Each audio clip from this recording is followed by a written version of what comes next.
Today I'm going to tell you guys how to connect to the Most High. Connecting to the Most High is something serious and challenging. You can't say you want to be close to the Most High and yet you're filled with sin and deceptions. You need to remove sin and deceptions from your life in order to truly connect to the Most High. Here's a fun fact. His voice speaks to your heart and not your mind. Now I know that the Bible says that the heart is deceitful above all things. Who can know it? But that's your heart, not his.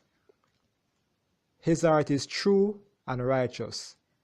Remember, he is the Most High. So he'll speak to your heart and it's going to be a soft, faint voice. And he will let you know of his presence.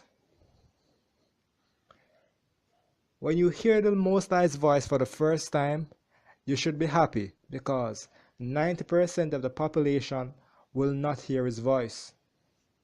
I'm sorry, it's just facts. The Most High is the most powerful source in the universe. He is omnipotent. Now suppose you were a wealthy man and you really desired love. You would love to have a bride who loved you more than anything else. The Most High is the same way. He will put you on a series of tests to show that you love him or hate him. And it's up to you to prove who do you love. So let's go back to the example. You're a wealthy man and you're looking for a female to marry, your bride so to speak. You would put her on a test or a series of tests of loyalty. The Most High does the same. He puts deception in front of us and lets us fall for deception so that we can be aware of what's going on and then decide, should we continue to be deceived or should we snap out of it and seek him? These deceptions are real. They have led many a man to sin and to hell. It's up to you folks to know what these deceptions are. I'm going to tell you about some of these deceptions. The first deception is Christmas has to do with Christ. Christmas is pagan worship. It's worshiping Satan, Lucifer, Samuel. When you deck Christmas trees filled with gold, you're committing an abomination to the Lord. Jeremiah 10 warns about this abomination of Christmas, and yet people in the churches still do this and think they are serving him. You must understand, Christmas is devil worship. The Christmas tree represents the phallus of Satan. The mistletoe represents Satan's sperm. The red and gold balls or tinsels, they represent the serpent's seed. When you go and you put presents near a Christmas tree, what you're really doing is you're bowing to Satan's phallus. You're bowing to the devil's dick and you don't even know it. It's this wickedness that angers the Lord. It's this deception that keeps men from going to the kingdom. Another lie is Easter. Easter is celebrating a fertility goddess. It's not celebrating anything related to Yahushua. If you're celebrating Easter, you're in error. I'm saying this, people, because people love Easter and Christmas and they don't even know what they're celebrating. If you truly love the Lord, you will come out of your deceptions and learn to stop committing sin so that you can live happier lives and have a 99.99% chance to get to the kingdom. But most people, they don't want to commit to anything. It's true that anything worthwhile takes sacrifice. It's your job to sacrifice so that you can make it. Another deception, and this one is very plain, it's obvious. Strange tongues.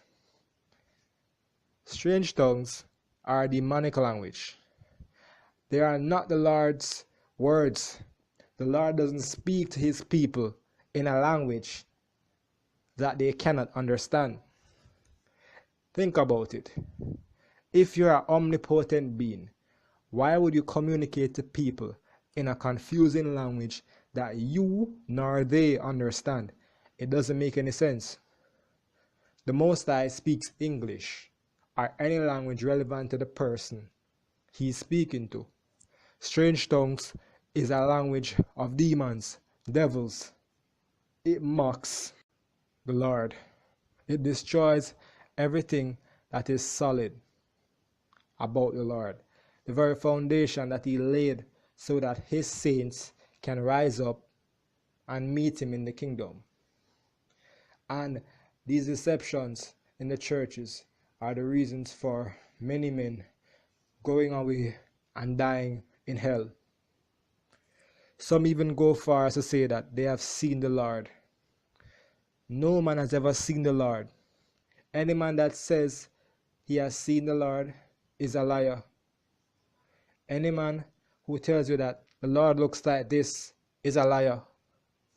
No man has ever seen the Lord's throne.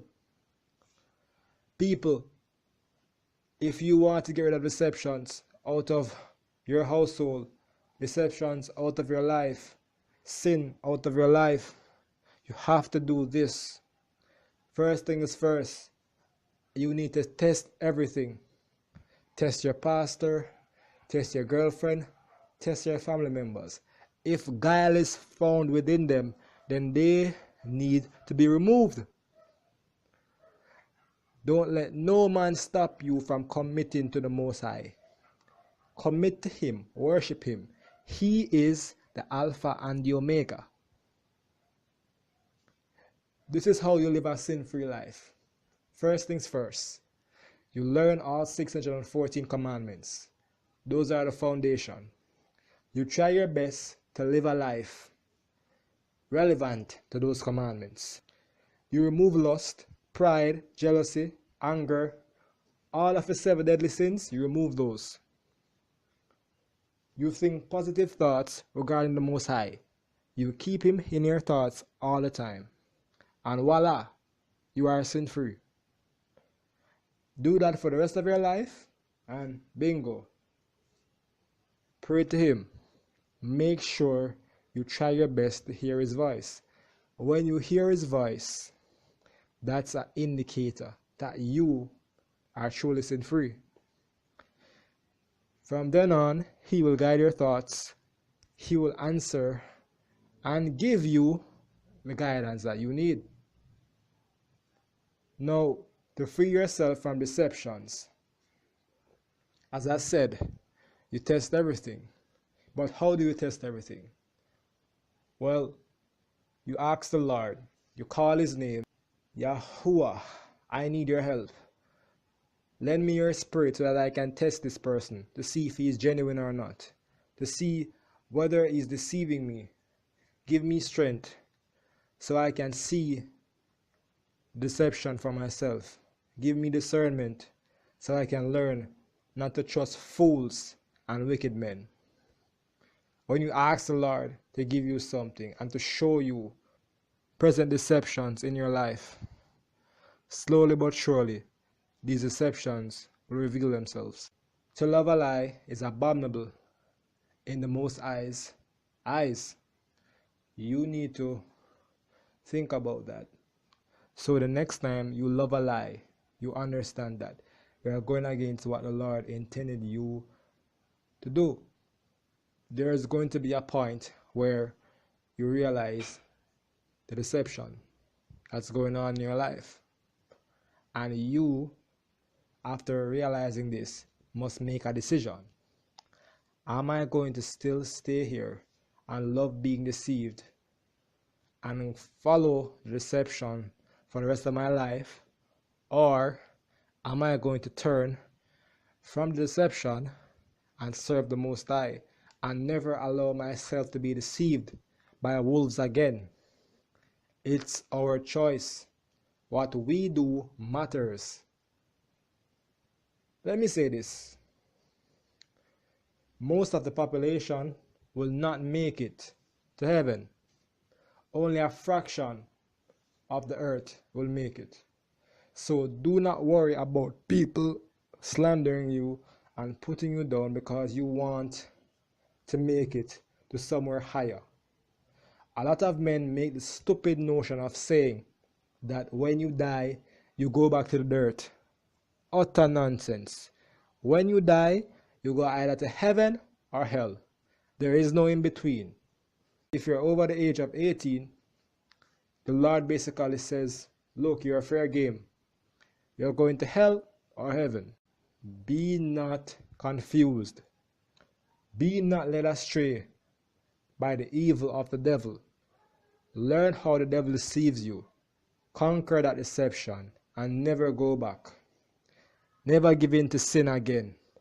Never give in to deception again. Never love a lie. Remember, a brief recap. If you want to remove sin, you have to pray. You have to remove all of the 7 deadly sins. You have to learn the 614 commandments and live your life by them, and do that every single day for the rest of your life. If you want to remove deceptions, you have to test things out, and you have to ask the Lord to help you remove the deception out of your life. And when the deception is revealed to you, you must make a choice. Either choose the Lord's side or continue with the deception. It's your choice, people. You need to learn the answers via the Most High. He can only help you if you want to help yourself. This is Michael 1000. Like, share, subscribe. Thank you.